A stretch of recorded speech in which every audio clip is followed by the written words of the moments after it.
So, greetings everybody. This is Mohan Kumaut as a host today. And just right now, it is a very valuable time for us, and it is a very happy moments for us that our former student of Tagore Group of Education Ringers has selected in the RAS 2018. So, the sir is with us, and the name is Mr. Niranjan Singh. चलो बात करते हैं उनसे. So, hello sir. First of all, many congratulations to you sir. जी sir, thank you बहुत बहुत. First of all sir, just actually हम ये जानना चाहते हैं, एंड आई थिंक जो भी व्यूवर्स या जो भी ऑडियंस देख रहे हैं, तो उनका एक यही होता है कि sir you have selected in RS, okay, it is a top level service of Rajasthan I think, okay. So आप सर अपनी एक बार जर्नी के बारे में थोड़ा सा अपने व्यूवर्स को बताएंगे सर. जो जब मेरी जो प्रारंभिक शिक्षा है वो यहाँ Tagore public school senior secondary school से प्रारंभ हुई है. मैं जब प्रथम यहाँ 8th क्लास के अंदर मेरी 92% के साथ में मेरिट आई थी डिस्ट्रिक्ट के अंदर. उसके बाद में ही जब 9th क्लास में मैं पढ़ाई में यहीं पे मेरी पढ़ाई हुई है 9, 10, 11, 12th के अंदर. और जो बेसिक शिक्षा है वो मेरी टैगोर पब्लिक स्कूल से हुई है, जिसके अंदर मेरे गुरुजनों का, प्रदीप जी सर का, मेरे मामा जी है संपत सिंह जी, उनका काफ़ी योगदान रहा है. उसके बाद में स्टार्टिंग से ही मेरा ऐसा था कि मैं सिविल सर्विसेज में जाऊं, लेकिन कुछ परिस्थितियां पारिवारिक मान लो या मेरी कुछ खुद की व्यक्तिगत परिस्थितियां मान लो, उनके कारण से क्या है मैं समय से उनको कर नहीं पाया. लेकिन अगर व्यक्ति सोच लेता है या वो अपने मन में कोई धारणा बना लेता है कि मुझे मेरा वो टारगेट अचीव करना है, तो वो टारगेट एक लिमिटेड पीरियड में आप अचीव कर सकते हो. उसको अचीव करने के लिए आपको सबसे पहले है जो अपनी जो बेसिक क्षमताएँ होती हैं कि मैं इस कार्य को कर सकता हूँ या नहीं कर सकता हूँ, सबसे पहले उनको चेक करना चाहिए. उसके बाद में कि क्या मैं इसके लिए पूर्णतः एलिजिबल हूँ, ठीक है, उसको उन सब को देखते हुए फिर आप अगर उसके बेसिक के हिसाब से या टारगेट के हिसाब से कड़ी मेहनत करते हो. जैसे मान लो आपको जयपुर जाना है और आप पैदल जयपुर के लिए निकल रहे हो और आप सोच रहे हो कि मुझे 3 दिन में वहाँ पहुँचना है, तो फिर उसको आपको 3 दिन के हिसाब से चलना पड़ेगा. और RS की कुछ जर्नी ऐसी है कि जैसे आपका कोई सिलेबस है तो वो आपको कितने दिन में पूरा करना है और किस लेवल तक पूरा करना है, कितना आपको उसमें नॉलेज होना चाहिए और किस हिसाब से आपको अपने आप को प्रेजेंट करना है, वो काफ़ी मैटर करता है उसके अंदर. Thank you very much sir. Sir actually हम ये भी जानना चाहते हैं कि आपका स्कूलिंग इसी स्कूल से हुआ, टैगोर ग्रुप ऑफ एजुकेशन रिंगर से, तो सर वो एक्सपीरियंस और वो जो फीलिंग्स है वो आप प्लीज़ हमारे साथ शेयर कीजिए. सन 2000 के अंदर, आज से 20 साल पहले मैं टैगोर पब्लिक स्कूल में मैंने एडमिशन लिया था. उस टाइम मैं 8th क्लास में हॉस्टल में रहता था. तो टैगोर की जो बेसिक शिक्षा है या बेसिक जो शिक्षा दीक्षा है मेरी यहीं से हुई है. इसमें मेरे गुरुजनों का श्रीमान संतोष जी सर जो उस टाइम हॉस्टल वार्डनर थे, श्रीमान राजेंद्र जी शर्मा सर, ठीक है, इन सब का काफ़ी स्नेह रहा. ये समय समय पर मुझे मोटिवेट करते रहे और एज ए फैमिली मैं यहाँ पे रहा हूँ 8th, 9th, 10th, 11th, 12th के अंदर. कभी मुझे ऐसी कोई दिक्कत आई नहीं. और साथ ही शिक्षा के अंदर जैसे प्रदीप जी सर हैं, उनका गाइडेंस है या उनका जो बच्चों को डांटना है, धमकाना है, मारना है, वो मतलब एक तनाव प्रबंधन का कार्य करता था और उससे एक अच्छे व्यक्तित्व का निर्माण होकर यहाँ से निकला मैं. Exactly sir, that is correct sir. Sir आप you selected, okay, that is very, हम बहुत खुश हैं, that entire the Tagore family is very happy there.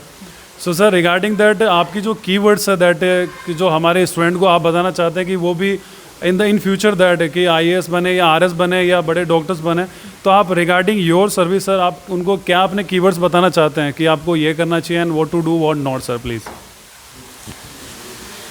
Tagore public school के मेरे सभी छोटे भाई बहनों को मेरी तरफ से एक मैसेज है कि जो आप कुछ भी बनना चाहते हैं या किसी भी क्षेत्र में जो भी काम करना चाहते हैं, तो सबसे पहले तो आप उसमें आप अपना टारगेट रखिए कि जिस भी क्षेत्र में मैं काम करता हूँ उसमें अव्वल रहूँ.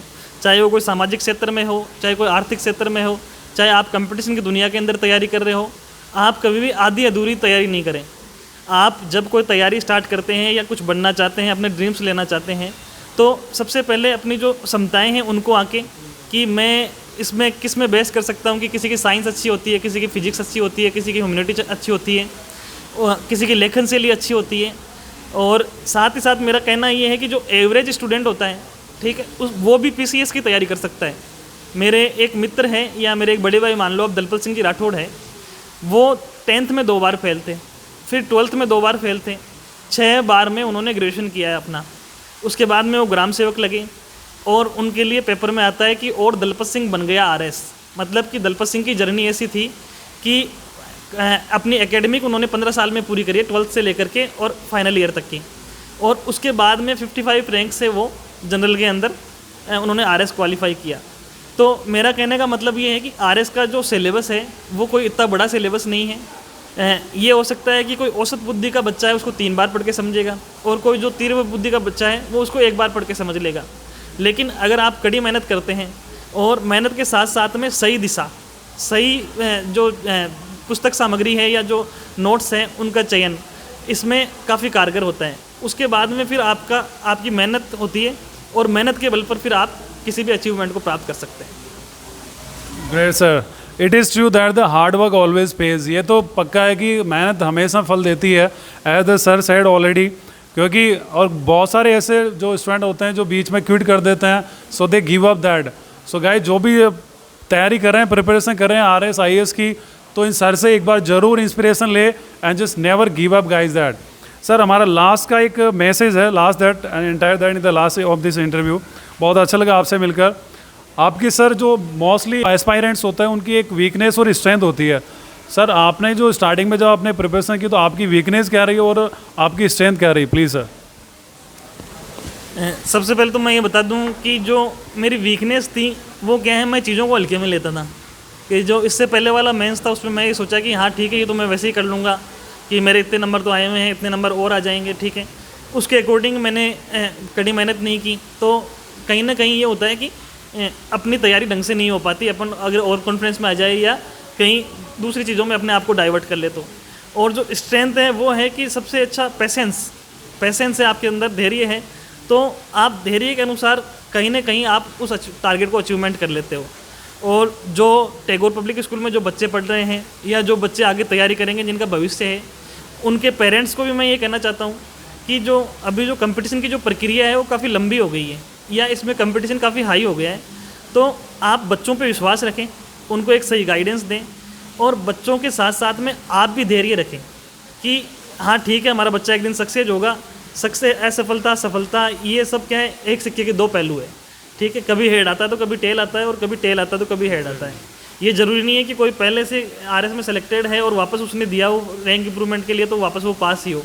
और लेकिन मैंने बहुत से ऐसे उदाहरण देखे हैं कि जिनके माता पिता ने धैर्य रखा है, अपने बच्चों पे विश्वास रखा है, साथ ही साथ में बच्चों ने जो माता पिता के विश्वास को बनाए रखा है, तो बच्चे ज़रूर सफल हुए हैं। तो मेरा कहना यही है कि ये दोनों जो माता पिता है, पेरेंट्स हैं, गुरुजन हैं, और जो बच्चे हैं या जो स्टूडेंट्स हैं, उनको तीनों को कंबाइंड लेकर के और अपने को एक नव निर्माण की एक नींव रखनी चाहिए। और निश्चित ही टैगोर पब्लिक स्कूल से और भी बच्चे आगे, मैं चाहता हूँ कि सिविल सर्विसेज में निकलें। जी बिल्कुल, thank you very much sir, बहुत अच्छी बात कही है। और डेफिनेटली हम कोशिश करेंगे कि आने वाले टाइम में आरएस, आईएएस, इंजीनियर, डॉक्टर्स बहुत सारे टैगोर ग्रुप ऑफ एजुकेशन से निकले। सो सर, बहुत बहुत धन्यवाद, थैंक यू वेरी मच।